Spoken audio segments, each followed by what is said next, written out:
O programa a seguir é livre para todos os públicos.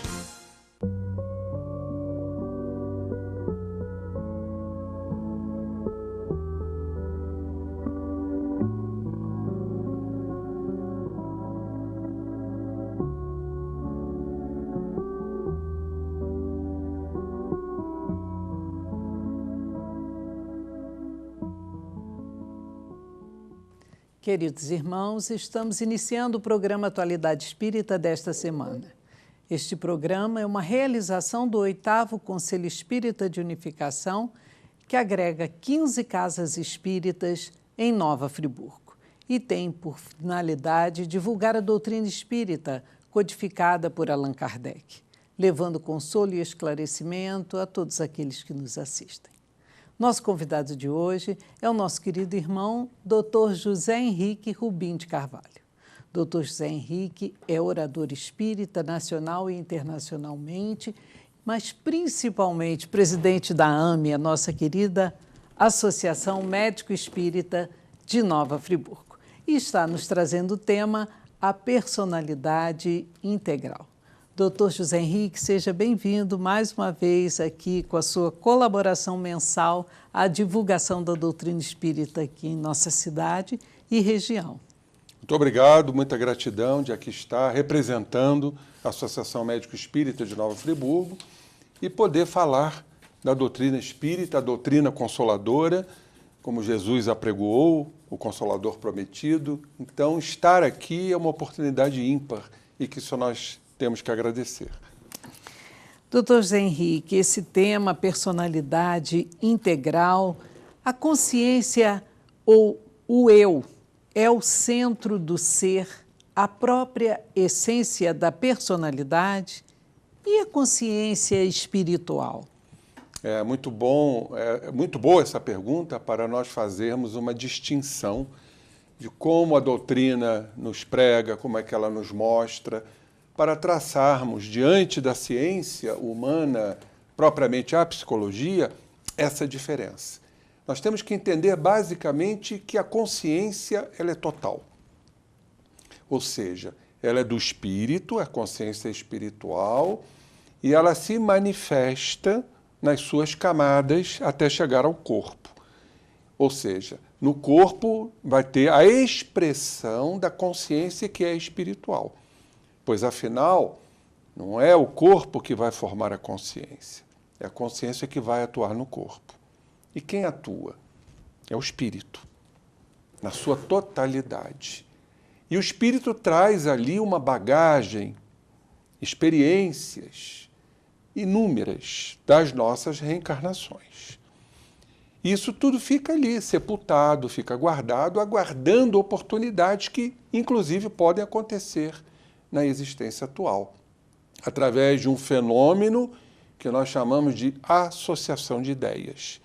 Ou seja, algo que estimula externamente, na nossa vida atual, para que uma determinada consciência se expresse, se mostre.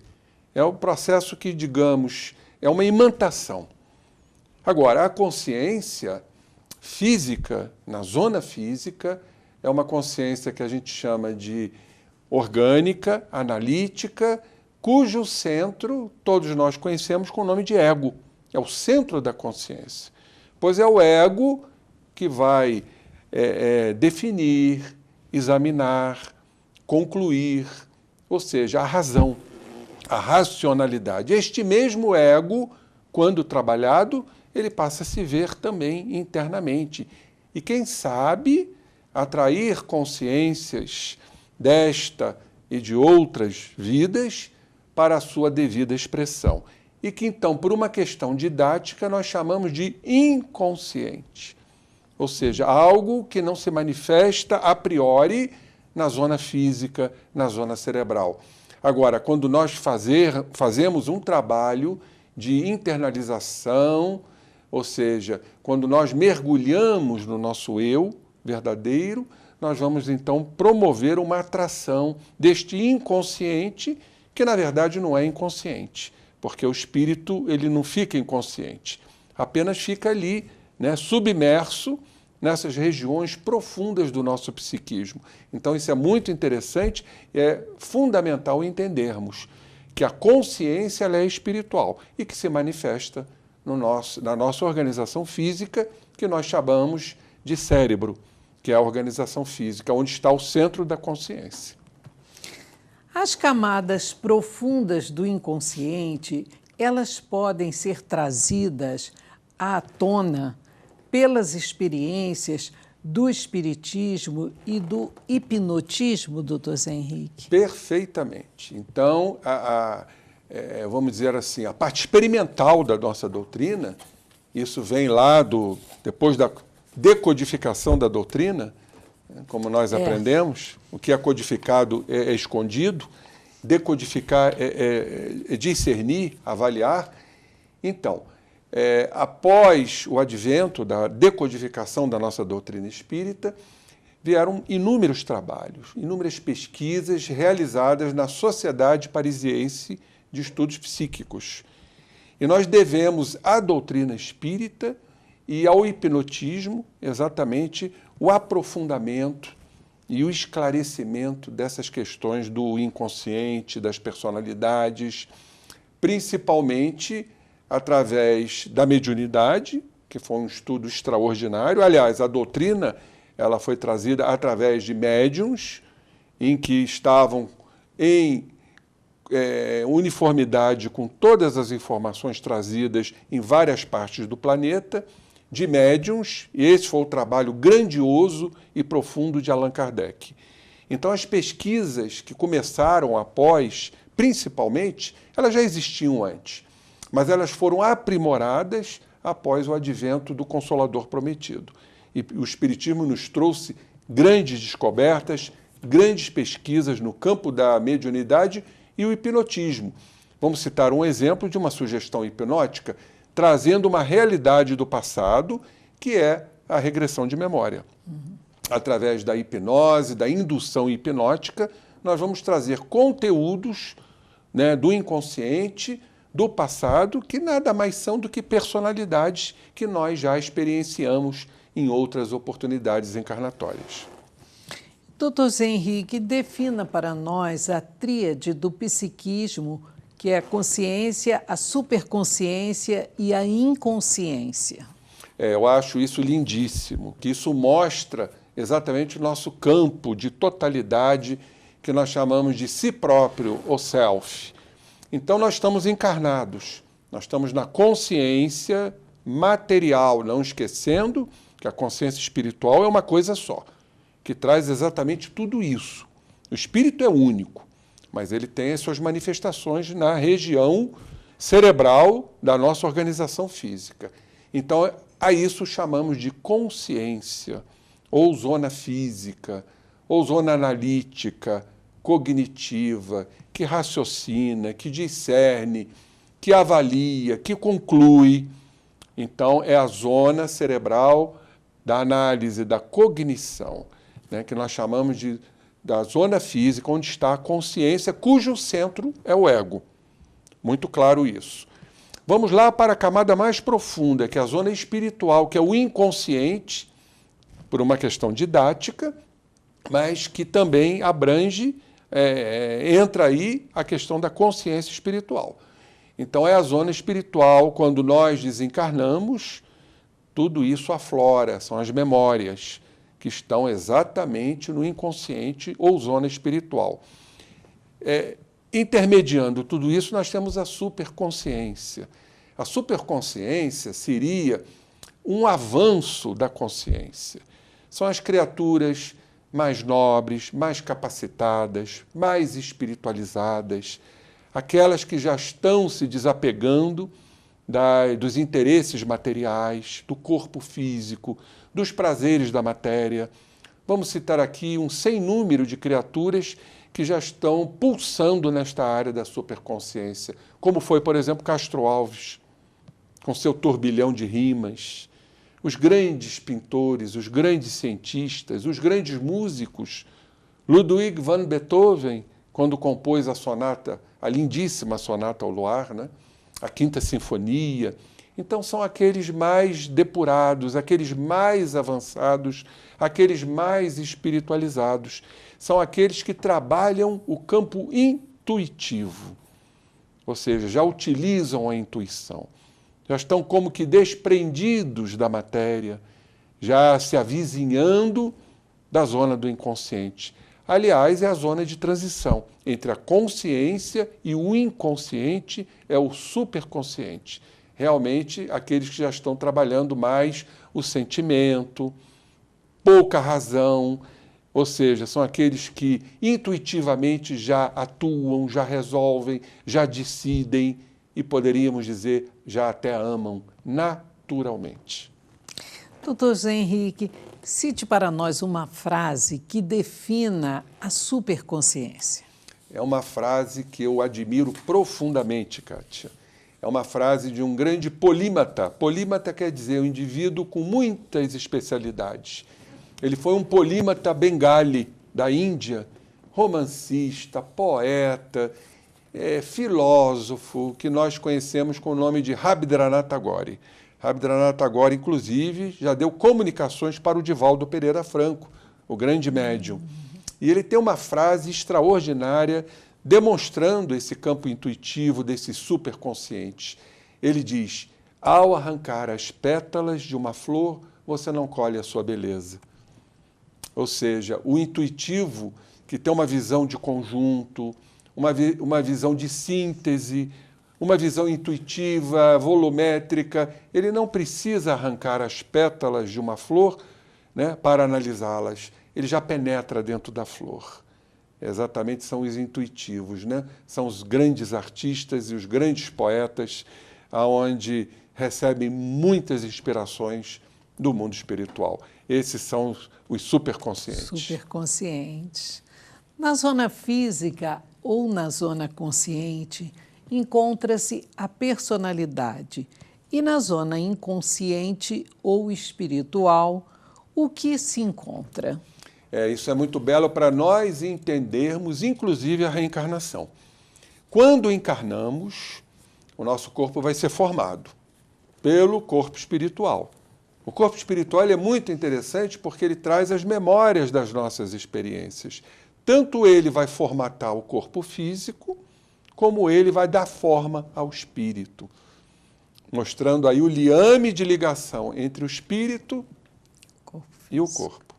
Ou seja, a zona do perispírito mais próxima do espírito, ela é mais sutil, ela é mais delicada. E a zona mais próxima do corpo, ela é mais densa. Não é verdade? Então, quando o perispírito ele vai formatar o corpo, com as suas características, com o seu código genético, atendendo sempre a uma programação, algo que é estabelecido, estipulado no mundo espiritual. Ou seja, vou encarnar naquela família, preciso encarnar naquela família, o espírito sabe o que lhe sucederá na vida terrena. Então, além do código genético, ele traz o que nós chamamos de personalidade. A personalidade está no corpo físico, está na zona consciente, que aí então todos nós temos uma personalidade que se caracteriza pela nossa forma de ser, que a gente chama de idiosincrasia, ou seja, o meu caráter, meu traço de caráter, o meu temperamento. Vamos dar um exemplo, né? Os argentinos, né, da América Latina são mais calientes, têm um temperamento mais acirrado. Em contrapartida, os suíços, os países nórdicos têm um temperamento mais frio, né, mais racional. Ou seja, tudo atende à evolução do espírito. Então, nós chamamos isso de personalidade. Agora, nós temos outras personalidades que compõem a individualidade. Ou seja, o espírito, na sua essência, com as suas experiências encarnatórias de tantas e tantas idas e vindas a este ou a outros orbes. Então, todos nós temos uma individualidade, mas nós estamos aqui encarnados, nós chamamos isso de alma, que é o espírito encarnado, com uma personalidade que está ligada à nossa zona física. Volto a dizer, com a consciência física, cujo centro deste eu chama-se o ego. Há alguma prova científica que revele a consciência espiritual ou não local? Sim, nós temos hoje comprovações científicas, como, por exemplo, a regressão de memória. Quando nós induzimos hipnoticamente um paciente para terapia, não é para curiosidade, nós vamos promover um relaxamento, um alargamento do corpo espiritual. E aí, então, ele vai trazer os conteúdos para a zona consciente, ele vai se encontrar lúcido e, com isso, então, mostrando o quê? Que ele teve uma outra experiência encarnatória. E aí, então, o terapeuta vai trabalhar isso com afinco, fazendo ver a ele que hoje ele está num outro corpo, que ele não precisa repetir aqueles comportamentos, que aquilo não faz sentido. Então, o trabalho de regressão de memória é um trabalho de transformação. Mas nós temos outros trabalhos científicos, como a experiência quase-morte, aonde ali, através de um ataque cardíaco, o espírito se evade do corpo, vai passar por várias experiências e o corpo está morto, clinicamente falando, por 2, 3 minutos, enquanto os médicos estão reanimando aquela criatura. Ou seja, nós temos um eletrocardiograma sem função, afuncional, ou seja, sem débito cardíaco. Nós temos ausência de atividade cerebral, não há lucidez nenhuma, não tem nenhum bit funcionando, há uma inconsciência total, então não há ali nenhum tipo de consciência. A consciência ela não é cerebral, ela é espiritual, como falamos no início, a consciência espiritual. Por isso, os físicos quânticos chamam de consciência não local, porque ela não está no cérebro, ela se utiliza do cérebro. Então é uma comprovação científica, indubitavelmente. E o que é uma segunda personalidade, Dr. Zé Henrique? O caráter, nesses casos, difere do caráter habitual? Muito interessante esse trabalho, Kátia e queridos companheiros, da segunda personalidade. E nós temos que tomar muito cuidado para não confundir com uma incorporação mediúnica. Segunda personalidade é anímica, é do indivíduo que já teve uma outra vida e que muitas vezes traz uma personalidade muito discrepante, muito diferente da atual dessa existência. Mas vamos aqui repetir. Como a consciência ela é totalitária, ela é em camadas, há algum ponto de conexão, alguma similitude entre a personalidade atual e a segunda personalidade que muitas vezes, até na pesquisa, passa despercebido. Mas tem que ter, como Leon Denis nos fala no livro O Problema do Ser e do Destino da Dor, há uma concatenação. Essa palavra é a chave. Mas, muitas vezes, essa segunda personalidade, que evidencia uma outra encarnação que esse espírito já viveu, traz uma personalidade muito diferente da atual, embora, volto a dizer, haja uma concatenação. Mas isso é uma prova científica da reencarnação. E se manifesta, doutor Zé Henrique, assim, abruptamente? Normalmente isso acontece ou por uma intervenção espiritual, os espíritos às vezes atuam nessa personalidade, não é uma comunicação mediúnica, não é um espírito interventor, mas é uma segunda personalidade, embora no mundo espiritual isso possa acontecer. Eles atuarem, né, nas nossas experiências encarnatórias e isso se manifestar, como você disse, abruptamente. Isso pode acontecer por uma sugestão hipnótica, a regressão de memória nada mais é do que isso, perfeito? E pode acontecer diante, por exemplo, de um abalo psíquico, de uma comoção, de um sentimento muito forte. O que é importante nós entendermos, Kátia? Quantas pessoas, sem sabermos, atua mediante uma segunda personalidade? Ou seja, a primeira personalidade, a atual, às vezes ela está como que semi-acordada, ela está como que adormecida, né? Como se fosse um cochilo, como fosse um estado alterado de consciência, para que essa segunda personalidade que está ligada à vida passada se manifesta. Aí eu faço uma pergunta a ti e ao nosso público querido, quantos não assassinam por conta disso? Quantos não cometem verdadeiros desatinos por conta disso? Mas quantos também não amam por conta disso? Olha que aprendizado extraordinário para a personalidade atual. É isso que temos que entender, porque isso não, simplesmente não é fruto de um acaso. Tudo cumpre diante de uma razão de ser. Agora, pergunto eu, o dia que a jurisprudência entender isso e tivermos comprovações científicas a respeito disso, a nossa jurisprudência vai mudar. Porque muitos não matam por conta disso. Exato. Não é verdade? É uma outra personalidade. Claro que traz uma correspondência com a personalidade atual. Mas a atual está ali, semi-lúcida, né? Meio que adormecida. Então é fundamental, diante dessas pesquisas espíritas, nós entendermos isso. Doutor Zé Henrique, qual a distinção entre a incorporação de espíritos e essa segunda personalidade? Como é que se identifica uma coisa e outra? Facílimo. Parece difícil, mas é facílimo. Por quê? O espírito que se comunica é uma prova de identidade. Ele vai dizer o nome, vai dizer das suas experiências, dos seus relatos. O próprio espírito que se comunica pela mediunidade, ele vai traçar toda a sua personalidade, quer dizer, a do espírito. Já a segunda personalidade é algo muito claro, né?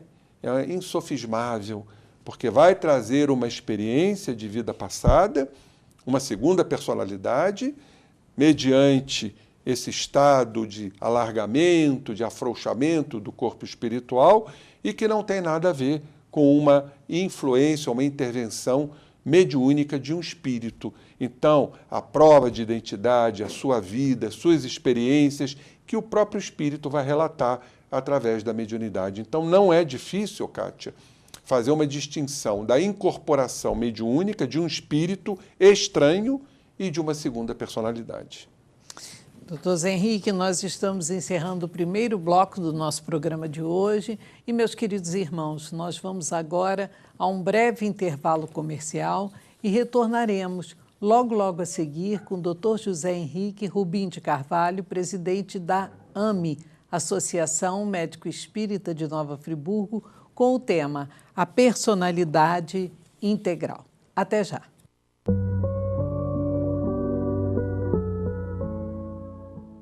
Você que trabalha com alimentação precisa conhecer a Nova Mix. Em nossas lojas você encontra tudo que sua cozinha realmente precisa. Farinhas, molhos, chocolates, coberturas, corantes, produtos de confeitaria e muito mais.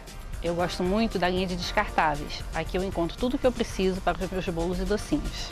Não percam uma oficina. Aqui aprendo técnicas que uso nas minhas receitas. Agora temos 2 lojas, Paissandu e Jardim Ouro Preto. Esperamos a sua visita. Nova Mix, a sua cozinha melhor a cada dia. Conheça a Espaço Decor e deixe a sua casa como você sempre sonhou. Na Espaço Decor, você encontra móveis de primeira linha, qualidade e variedade em sofás e muito mais. Produtos sob medida para valorizar cada ambiente da sua casa. São mais de 500 metros quadrados de opções para você. Pronta entrega e montagem rápida em toda a região. Espaço Decor, móveis que decoram a sua casa. Nogueira Plantas, a sua melhor escolha na ambientação de jardins e interiores. O que você procura para dar aquele toque especial nos mais diversos ambientes ou simplesmente presentear quem ama. Ligue ou venha nos visitar. Nogueira Plantas, Rua Dom João VI, 475 no Cônego, 2528-3030. A Predial Primos e a NG Primos estão preparando uma grande novidade no centro do Cônego. Está chegando a hora de você conhecer o nosso novo empreendimento, o Parque César Guini, um condomínio moderno, com casas de 4 e 5 quartos e construído com as principais inovações da engenharia. Em breve, a casa modelo estará disponível para visitação. Aguardamos você!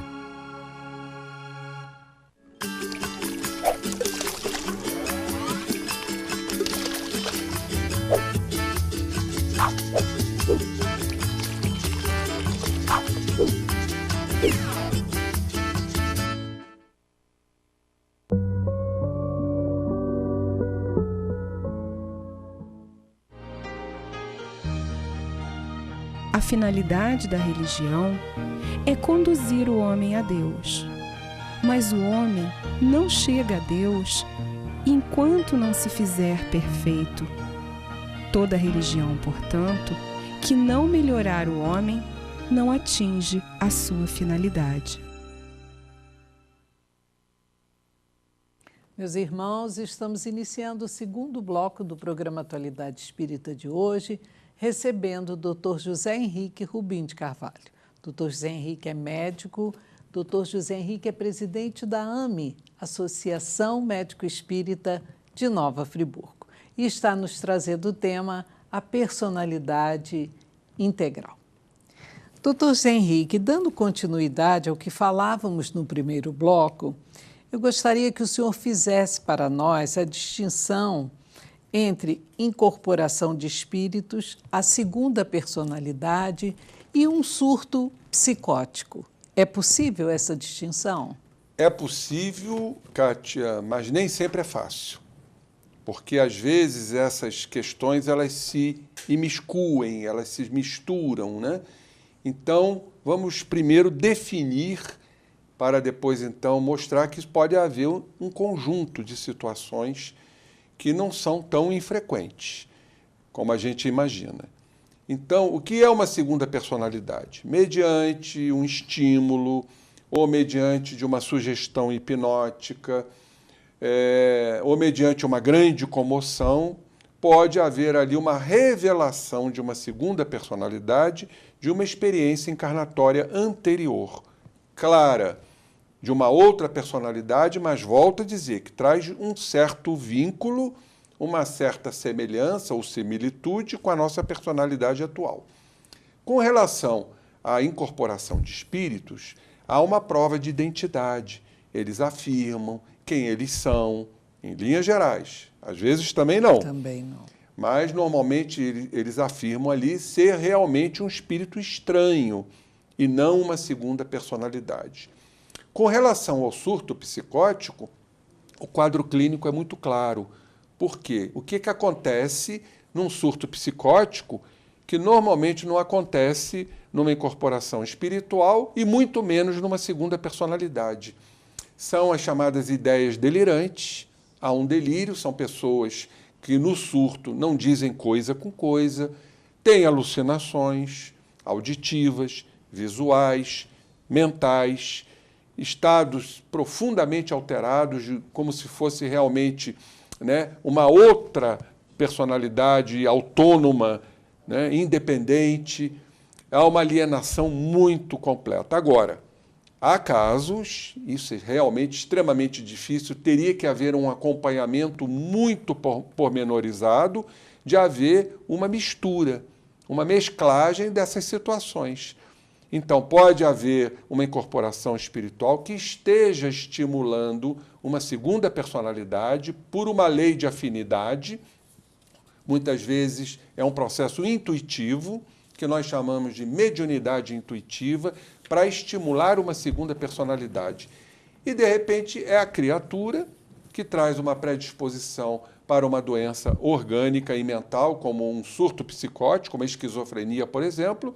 Ela pode também ter manifestações delirantes de não dizer coisa com coisa. Então, nós temos aí um trio completo, né, que seria a incorporação espiritual, a segunda personalidade e uma manifestação de uma doença, de uma patologia. Agora, claro que se houver um acompanhamento de um profissional, muitas vezes com auxílio de uma casa espírita, nós vamos distinguir verdadeiramente as situações, né? Se realmente é um trio, se há uma predominância de uma situação sobre outra. Enfim, é algo complexo, mas extremamente sedutor, não é verdade? É verdade. A incorporação espiritual, como a intervenção de personalidade secundária, pode acontecer após uma comoção, como o senhor nos disse. Perfeito. Explique essa diferença para nós, doutor. Exatamente, já foi dito, né? Através de um abalo psíquico muito forte, uma emoção muito forte, uma perda muito dolorosa, pode haver, primeiro, né, por uma lei de atração, a aproximação de um irmãozinho que esteja em sofrimento. Porque nós nos unimos pela lei de atração. É a lei que funciona, a lei de sintonia. Mas também pode acontecer, porque toda comoção, o que acontece num abalo psíquico muito forte, até num surto, né? Isso pode acontecer. Há um estado alterado de consciência. Então, o corpo espiritual, ele se alarga, ele se expande, ele se emancipa do corpo físico. E aí, então, neste processo, vai haver, por conta, né, desse desdobramento, o afloramento de memórias de existências anteriores que estejam compatíveis. Ou seja, uma segunda personalidade. Então, a diferença está muito clara. O processo desencadeante que detona o chamado gatilho, muitas vezes é de fora. É um estímulo, né, de um trauma, de um acontecimento, de uma tragédia. Vejam que interessante isso. A personalidade secundária, ela pode ser provocada pela sugestão hipnótica ou pela intervenção espiritual. Perfeito. O senhor já nos falou. Agora, qual a finalidade? Muito importante isso, né? Sempre tem uma finalidade. E em muitas situações isso gera dor, mas também pode gerar verdadeiros ensinamentos. Vamos supor, né, com relação à incorporação de espíritos, o quanto isso é positivo. Porque sabemos que a mediunidade, ela se presta diante de uma lei, a lei de sintonia. Espírito nenhum vai atuar em nós se nós não tivermos em nossos arquivos esse tipo de experiência, desta ou de outras existências. Então vai haver o que chamamos de potencialização de valores.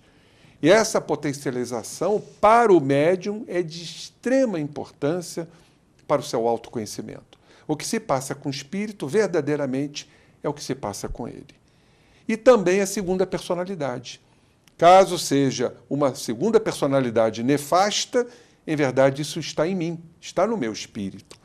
Se é uma segunda personalidade extremamente abnegada, altruísta, o quanto isso vai me ensinar para que eu volte a praticar. É uma recordação que, de repente, nessa existência, eu abortei ou eu suprimi. Então vem uma segunda personalidade de uma existência mais profícua a me mostrar o quanto eu devo ser dedicado, abnegado e amoroso. Então não é só algo nefasto, também... Não, algo positivo. Algo positivo. A segunda personalidade com uma incorporação mediúnica também, espiritual. Numa manifestação de segunda personalidade, pode haver a lembrança desses estados, outros, e também da vida normal, Perfeitamente. Os espíritos, né, nesse estado, estão livres, estão na sua plenitude. Como há um desdobramento, ele tem acesso às memórias. Que memórias? De outras existências, que não aquela da segunda personalidade, e da existência atual. Que nós estamos aqui encarcerados num corpo físico, tendo dificuldades de memória, principalmente quando estamos já numa idade avançada. O espírito está liberto do corpo, nesses estados de emancipação da alma. Seja a própria mediunidade, seja uma segunda personalidade. Então, eles têm acesso permitido, não a todas as memórias, de outras existências. E, claramente, um alargamento de memórias da vida atual, que num estado de vigília, num estado de lucidez, nós temos muitas dificuldades. Dr. Zé Henrique, na segunda personalidade, as faculdades intelectuais e morais, mesmo que diferentes da atual, não há ideias delirantes e alucinações. Qual a importância disso tudo, Dr. Zé Henrique? Como foi dito, Kátia, e aos queridos companheiros, para diferenciar. A segunda personalidade não é um quadro psicótico. É uma lembrança, uma exteriorização de uma vida passada. Muito clara, muito lúcida, muito discernida, né? Enquanto as ideias delirantes, os processos de alienação, as alucinações, é uma forma patológica de ser. E isso, volto a dizer, pode haver aí um somatório. Mas quando isso é bem definido, é claro e fica muito mais fácil a gente fazer um diagnóstico do que seja uma segunda personalidade e do que seja uma patologia mental. Na segunda personalidade, ou vida, a dor física da vida atual não se faz sentir. Qual a razão? Eu acho isso lindíssimo, Kátia, porque nós vamos encontrar essa resposta num capítulo da Gênese que fala da catalepsia e das ressurreições. O que acontece? E vamos dar um exemplo para que o nosso querido público possa entender. Todo o processo de alteração da consciência, estados alterados de consciência ou não comuns de consciência, seja a segunda personalidade, seja a mediunidade, seja o sonambulismo, seja o êxtase, ou seja, uma comoção, ou seja, uma sobreexcitação do espírito, vai haver exatamente esse alargamento, essa emancipação do espírito em relação ao corpo e o perispírito que acompanha o espírito, é o corpo do espírito. Quando a gente desencarna, a gente leva o perispírito, a gente leva o corpo espiritual. O que acontece? Onde está a dor? A dor não está no corpo, como os materialistas pensam. O centro sensitivo está no espírito. E quem leva a dor é o fluido do perispírito, que nós chamamos de fluido perispirítico. Então, nesses processos de emancipação, quando o espírito se desacopla do corpo físico, promovendo esse estado alterado de consciência, ele leva o fluido perispirítico. Então, se o corpo está passando por um processo doloroso, há uma insensibilidade, porque a dor está no fluido perispirítico. Apenas o fluido perispirítico, do perispírito, ele usa os nervos como fios condutores, levando a dor para o corpo, mas a dor está no espírito. Então, quem sente, por exemplo, uma pancada, imediatamente quem sente é o espírito. É uma questão, é igual um relâmpago. Isso é uma questão de milésimos de segundo. Aí, então, o espírito sentiu esta dor, o centro sensitivo está no espírito, vai haver, então, a transmissão desta dor pelo fluido do perispírito para os nervos, que são verdadeiros fios condutores. Por isso, agora vamos dar um exemplo numa situação. Vamos dar aqui um exemplo bem claro. Eu estou vendo meu filho se afogar. É um estado de comoção, perfeito? É um estado de sobreexcitação. Eu vou querer salvar meu filho de qualquer maneira. Aí eu me atiro na água para salvar o meu filho que está se afogando. Nisso que eu me atiro, eu sou espetado por um graveto, por uma madeira bem grossa que me fura, provocando uma grande hemorragia interna e externa. Interessante, eu não sinto a dor. Eu vou lá, vou salvar o meu filho, e só depois que eu relaxo que eu venho sentir a dor, e às vezes eu posso até desencarnar. Por que acontece isso? Porque exatamente naquele momento de sobreexcitação, de uma profunda comoção, o meu espírito se deslocou da matéria, se emancipou da matéria, levando o fluido perispirítico para atender aquela necessidade, aquela sobreexcitação, aquela comoção. E aí, então, há uma insensibilidade no corpo. Ou seja, não estou sentindo dor naquele momento. Só após eu salvar o meu filho. Então, vejam como a ciência espírita nos traz explicações extraordinárias. Extraordinárias. Então, é no espírito que se encontra o centro sensitivo. Centro sensitivo. É o fluido perispiritual que transmite a sensação e que tem nos nervos, como o senhor nos falou, os fios condutores. Muito interessante isso. Perfeitamente. Podemos considerar que nesses estados, eles são estados da mesma consciência, doutor Zé Henrique? Perfeitamente. Nós falamos isso no início. A consciência é única, é una, é do espírito. Então, nós temos camadas de consciência. A consciência vai se expressar do espírito para todas as estruturas, ou seja, para a parte atual da nossa zona espiritual, que nós chamamos de inconsciente atual, para o corpo espiritual e para a organização física, que vai se expressar de uma forma analítica, racional, que é o ego, né? É o ego que analisa, examina, avalia, conclui. Mas, volto a dizer, nós não podemos compartimentalizar, dividir, segmentar. Nós somos esse todo: espírito, perispírito e corpo físico. Doutor Zé Henrique, o enfraquecimento orgânico, ele favorece a emergência das camadas profundas da consciência? Todo estado de enfraquecimento orgânico, doenças, até um quadro febril, uma febre muito alta, né? Todo enfraquecimento orgânico é como se fosse vamos dizer assim, um estado pré-agônico. Se estamos doentes, é como se estivéssemos, teoricamente, nos preparando para a morte.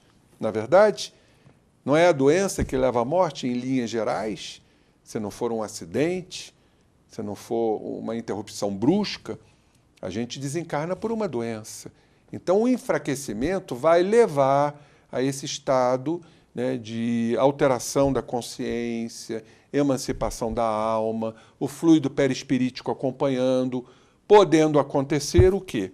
Os mesmos fenômenos que citamos aqui. Segunda personalidade. Nós estamos falando de segunda personalidade, Kátia, mas há casos descritos por Leon Denis de 5 personalidades ao mesmo tempo, uma dando lugar ao outro, à outra, né? Ou seja, mediante qualquer processo que dispare esse fenômeno, podem ocorrer personalidades de outras existências. Uma segunda, uma terceira, uma quarta, uma quinta, né?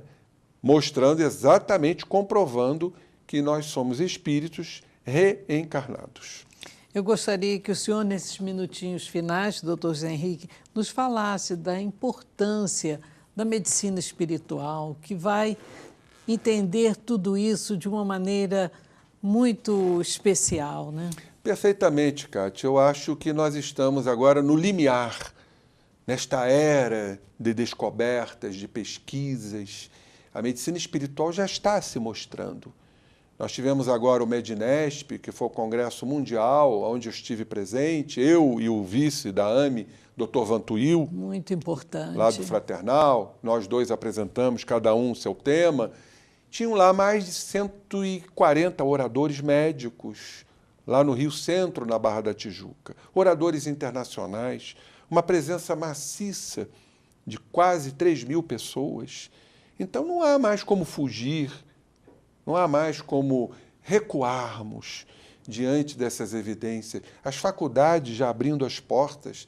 Tivemos agora, né, a aceitação da Faculdade de Odontologia aqui de Nova Friburgo para a cadeira de Saúde e Espiritualidade, a qual o Vantuil faz parte. Faz parte. Não é isso? Então não temos como recuar diante dessas revelações, dessas pesquisas científicas que estão trazendo à lume a sobrevivência da alma, a inexistência da morte e, principalmente, a existência do espírito, da alma, né, que é o espírito encarnado.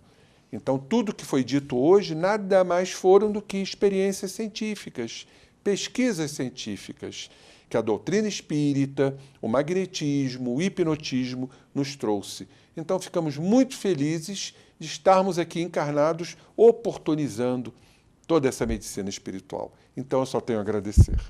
Doutor Zé Henrique, nós é que agradecemos por esse programa maravilhoso, nos trazendo tantas informações que colocamos ali no nosso dia a dia como um esclarecimento às situações que vivenciamos, que observamos. Muito obrigada. Eu que agradeço e até uma próxima oportunidade. Queridos irmãos, estamos encerrando o programa Atualidade Espírita de hoje, lembrando a todos que visitem o Laje Lar Abrigo Amor a Jesus. Lá vivem 80 idosos que aguardam por nós. Visitem também a Banca do Livro Espírita, situada na Avenida Alberto Braune, quase esquina de Augusto Cardoso. E também temos, do Dr. Vantuil, o programa na Rádio Comunidade FM, às terças-feiras, às 5h30, 17h30, tratando de temas pertinentes à doutrina espírita. Até uma próxima oportunidade na semana que vem, desejando a todos uma semana muito feliz, de muita paz.